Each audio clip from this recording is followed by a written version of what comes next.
Mendekati Hari Raya Kurban 1445 Hijriah, serta adanya kasus penyakit hewan ngorok yang beredar, pedagang daging sapi di Pasar Pangkalan Balai masih terlihat normal.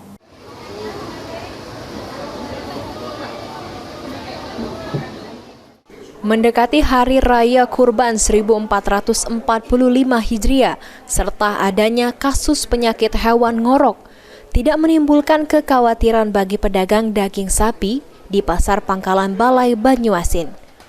Untuk penjualan daging sapi di pasar tradisional Pangkalan Balai masih terlihat normal.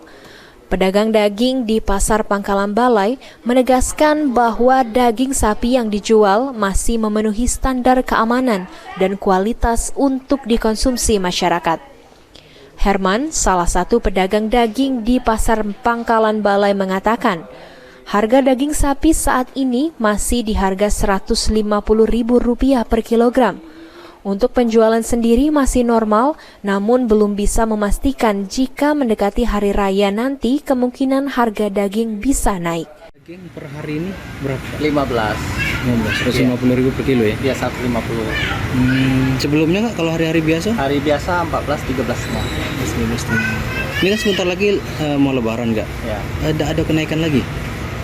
Tergantung dengan orang pembelinya. Ya.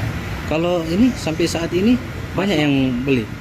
Masih ada sisa, masih guyur orang. Guyur ya? Ya. Berarti tidak perlu tinggi ya? Enggak. Suryadi, PAL TV.